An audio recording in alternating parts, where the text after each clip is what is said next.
안녕하세요. 세상을 연결하는 안테나입니다. 네.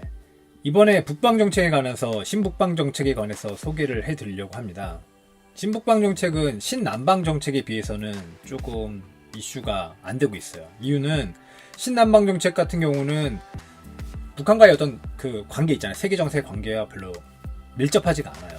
신남방정책은 그런데 신북방정책은 아무래도 북한과의 관계가 좀 걸려 있어요.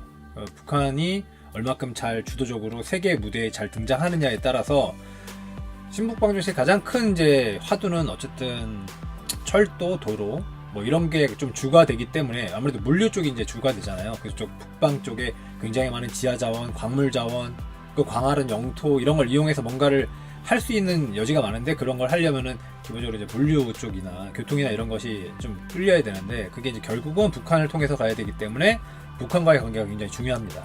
그래서 신북방정책은 신남방정책에 비해서는 조금 주목도가 좀 떨어졌지만 그래도 이번에 가셔서 정상회담을 세 국을 가셔서 정상회담을 하셨잖아요. 좋은 결과들이 나왔는데 우리나라 언론에서 많이 다루긴 했어요. 네, 고맙게도 많이 다루긴 했는데 내용은 이제 자세한 내용들은 좀 없어서 그 자세한 내용이 과연 무엇인지 그리고 신북방정책의 의의가 과연 어디에 있는지 같은 것을 조금 다시 한번 되짚어보고자 얘기를 하려고 합니다. 신북방정책에서 저는 그 중에서 이제 카자흐스탄 내용을 얘기를 하려고 하는데요. 카자흐스탄은 지금 서울에서 조금 약간 멀리 떨어져 있죠. 카자흐스탄이 한 이제 굉장히 중앙아시아, 그러니까 러시아에도 인접해 있고, 그다음에 또 밑으로 가면 이란이나 이런 데도 인접해 있고 해서 어떻게 보면 되게 좀 가장 중요한 나라. 그럼에도 불구하고 잘 몰라요, 사람들이. 잘 모르고. 카자흐스탄이 실제로는 세계 9번째로 큰 국가, 도시 영토를 갖고 있는 국가고, 고려인이 10만 명 이상이 이주해서 거기에 후손이 이제 고려인이라고 아예 부르죠. 그래서 거기에 이제 많은 우리나라 후손이 살고 있고, 중앙아시아 쪽에서 굉장히 많은 교역을 하고 있는 우리나라 한국이 카자흐스탄에게 10개의 우선순위 국가, 그러니까 카자흐스탄이 10개의 우선순위 국가에 한국이 들어가 있어요. 그리고 한국도 카자흐스탄한테 중앙아시아에선 가장 많은 무역을 하는 국가예요. 중앙아시아에서 무역 규모량이 가장 큰 국가가 바로 카자흐스탄이죠. 그러니까 실제로는 카자흐스탄과 좀 밀접한 관계가 있다라고 보시면 되겠습니다. 광물 자원이랑 또 다양한 인종, 광활한 대지 이런 게 있어서 카자흐스탄이 이번에 3개 국가, 우즈베키스탄, 또 투르크메니스탄 이렇게 3개 국가 가셨는데 그 중에서 가장 좀 잘 나가는 국가예요. 그리고 그 GDP가 가장 높죠. GDP가 가장 높고 해서 경제 잠재력이 좀 있다라고 보시면 되겠고요. 그 어떤 내용이 나왔는지 우선 자세하게 한번 볼게요. 이번에 가셔서 만났던 카심 대통령이죠. 카심 조마르트 토카예프 대통령입니다.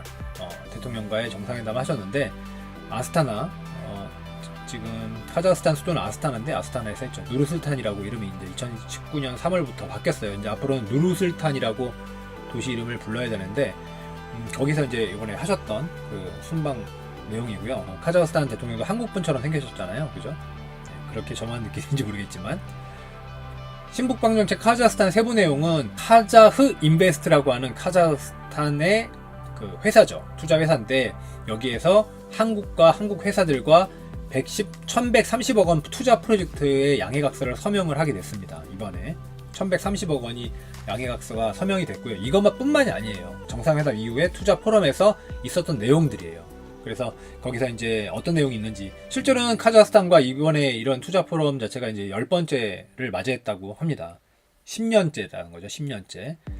어떤 내용이냐면 K2AT라고 하는 이제 카자흐스탄 쪽 그 기업이 있는데 거기서 카스피해 바로 옆에 호수라고 하기엔 엄청나게 큰 카스피해가 있어요. 뭐 호수라고 하기엔 너무 큰데 거기에 거기를 염수를 짠물이잖아요. 짠물을 해수 자원으로 바꿀 수 있는 너무 이제 짠 물인데 실제로 이제 물 공급을 받기 위해서는 염분기를 제거해야 되잖아요. 그런 것을 할 수 있는 공장. 그 공장을 이제 설치하는데 한국 기업과 같이 하게 되고 그 다음에 또 뭐 옥포스 KG라고 하는 카자흐스탄 그 기업인데 그 기업에서 포스 시스템이라고 하는 여러분들 그 마트 같은 데 가면 맨 마지막에 결제하는 그 라인 있잖아요.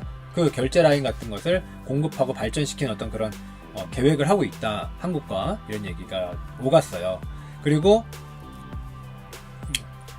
우리 금융 있잖아요. 우리 금융에서 실제로 이제 금융 회사이기 때문에 돈을 내주고 하는데 여기서 여러 가지 카자흐스탄 기업들, 그리고 거기 있는 기업들, 그리고 우리나라 간 기업들에 대해서 상업적으로 뭔가 연결해주는 투자를 할 것이다 라고 얘기를 했고요. 그리고 총 42개 투자 프로젝트가 지금 한국 기업과 관련된 42개 프로젝트가 있는데, 이게 이제 4조 8천억 대거든요. 4조 8천억 대 엄청나죠. 42개 투자 계획 중에 20개 계획, 그리고 6개 계획, 16개, 그러니까 합치면 총 42개가 나오는데 20개 계획은 이미 실행되고 있어요. 그러니까 2조 4천억짜리 20개 프로젝트는 이미 이제 진행이 되고 있는 거고, 4조 8천억짜리 중에서 총 투자 4조 8천억 중에서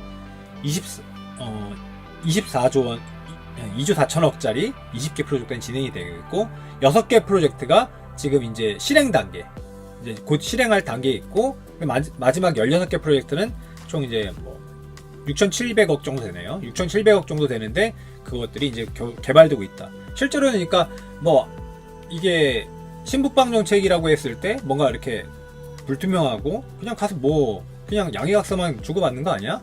그냥 뭐 잘 투자하겠다 말로만 립 서비스한 거 아니야? 그게 아니라 실제로는 다 실행된 것만 지금 2조 4천억이고, 실행된 거요. 2조 4천억이 20개 됐고, 6개가 2조짜리가 지금 실행 단계에 있고, 마지막 16개 프로젝트가 지금 한 6,700억 되는데, 이것이 이제 곧 이제 개발되고 있는 중이다.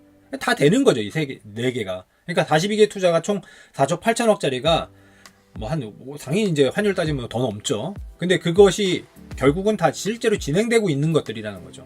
거기에 이제 저는 굉장히 의미가 있다고 보고 있고, 실제로 이거 말고도 굉장히 많은 내용이 있었는데, 여러분들 이제 카자흐스탄에서 지금까지 직접 투자를 갖다 한국에서 많이 받았잖아요. 근데 직접 투자가 들어오는 규모 자체가 7조입니다. 7조. 지금까지 들어왔던 게 투자가. 그러니까 4조 8천억 합치면 뭐 그 전에 굉장히 많이 들어왔다는 거죠. 그리고 이렇게 양국이 협력한 후에 양국의 카자흐스탄과 한국의 무역 거래, 아까 말씀드렸다시피 한국은 카자흐스탄이 중앙아시아에서 최대 교역국이에요. 가장 많이 교역을 하죠. 당연히 GDP나 이런 쪽 측면에서 봤을 때도 카자흐스탄이 가장 높아요. 우즈베키스탄이나 투르크메니스탄이나 보다. 그래서 양국 무역 거래액 총 규모가 둘이 합쳐서 이제 총 규모 자체가 4조 원에 달합니다. 상당히 많은 이제 교역을 하고 있고, 실제로 경제적으로 굉장히 의미 있는, 경제적으로 이렇게 뭐 아무것도 아니고 그게 아니라 경제적으로 굉장히 의미 있는 지금 진행이 되고 있는 거예요. 그리고 카자흐스탄이 이제 이렇게 또 이렇게 우리가 카자흐스탄을 좀 전략적으로 생각해야 되는 여러 가지 이유가 있는데, 카자흐스탄은 기본적으로 지금 북한과의 관계, 즉 북한에 대해서 북미가 이렇게 접촉할 때 가장 문제되는 게 단계적 협상이냐 뭐 이런 거잖아요. 근데 카자흐스탄은 우리나라 정책을 지지하고 있어요.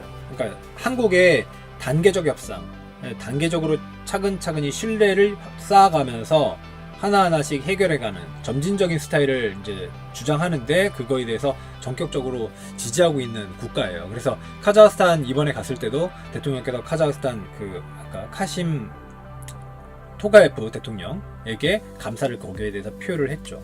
그리고 그런 면도 있고, 또 4차 산업 관련해서 지금 4차 산업 관련해서도 이번에 갔을 때 대통령이 토가예프 대통령이 추진하고 있는 2050 카자흐스탄 정책이 있거든요. 4차 산업 정책인데 2050 정책에 적극적으로 돕겠다라고 문재인 대통령께서 얘기하셨죠. 그래서 거기에 이제 뭐 IT라든가 혁신산업기술, 그 다음에 의료기술, 의학, 그러니까 우주 분야, 헬스케어 이런 것들 다 들어가 있는데, 그런 거에 대해서 열렬히 돕겠다라고 얘기를 했어요.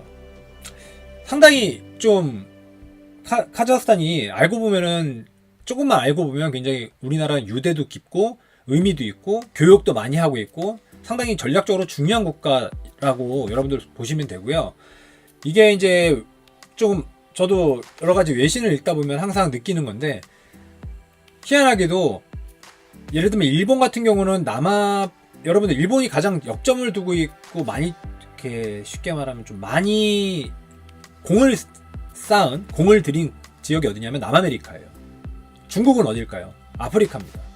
우리나라 입장에서는 뭐 일본이나 중국 뭐 그 정도까지는 안 되더라도 뭔가 어느 정도 전략적으로 전략적으로 좀 많이 친한 국가들을 만들어 놔야 되는데, 왜냐면 그런 걸 만들어놔야지 앞으로 정말 이 격변하는, 정말 아무리 뭐 이게 다양한 다자 협상이라든가 또는 여러 국가가 자기 공동의 이익을 위해서 뭔가 하나의 협의체를 만들고 해서 이제 공동의 이익을 추진하는 이런 상황이라도 결국 자국의 이익은 자국이 알아서 좀 이렇게 만들어 나가야 되거든요. 근데 그런 면에서 봤을 때 뭐 신북방 정책이든 신남방 정책이든 빨리 추진해서 뭔가 거기에 거점, 그리고 좀 중요한 어떤 전략적 요충지, 쉽게 말하면 좀 굉장히 좀 같이 윈윈할 수 있는 그런 구조를 만들어야 되는데, 그런 구조를 너무 지금까지 안 만들었거든요. 너무 안이하게 막 그냥 해외 투자만 하고 실제로 뭐 자원 해결하고 말도 안 되는 것만 하고 그래가지고 다 말아먹었고, 실제로는 지금 이렇게 뭐 신남방 정책이라고 했을 때 제가 봤을 때 가장 뚜렷한 데가 베트남이고, 신북방 정책은 지금 현재 제일 봤을 때 가장 뚜렷한 데가 카자흐스탄이에요. 그러니까 이런 두 개의 나라들을 이외에도 여러 나라를 만들어서 거기에 뭔가 전략적 요충지 또는 그 나라와 윈윈할 수 있는 어떤 그런 구조, 정말 지속 가능한 구조를 만들어 놔야 된다고 생각을 하거든요. 뭐 일본 같은 경우는 그 남아메리카에 얼마나 많이 지금 땅을 사놓고 거기 지하자원이나 이런 것들 얼마나 많이 가져다 씁니까? 투자를 많이 했으니까 그만큼 얻어가는 거죠. 아프리카도 중국의 아프리카도 마찬가지예요. 그러니까 그런 면에서 봤을 때는 한국이 너무 그런 걸 안이하지 않나. 한국이 뭐 아무리 요즘에 뭐 일본이 막 이렇게 뭐 헛발질 많이 하고 해서 일본 되게 우습게 볼 수도 있는데 전혀 그렇지 않아요. 실제로 세계 저거 이렇게 외신 좀 보다 보면 일본이 하고 있는 해외 정책 같은 경우는 굉장히 역점적으로 굉장히 열심히 하고 있어요. 뭐 심지어 베트남이라든지 우리가 이제 많이 공략하고 있는 베트남도 일본이 굉장히 많이 공략해 놨었고 아직도 그 영향이 없어지지 않고 있는데, 우리나라는 거기에 뒤처질 수가 없는 거죠. 지금 뭐 북미 정상회담에 북한 비핵화 이슈 이런 것이 지금 세계의 어떤 화두가 되면서 어떻게 보면 지금 시선이 쏠리고 있는 이때를 바로 노려서 좀 더 강하게 대통령께서 이렇게 왕성하게 활동할 수 있도록 국내 정책도 많이 도와줘야 되고 한다고 생각합니다.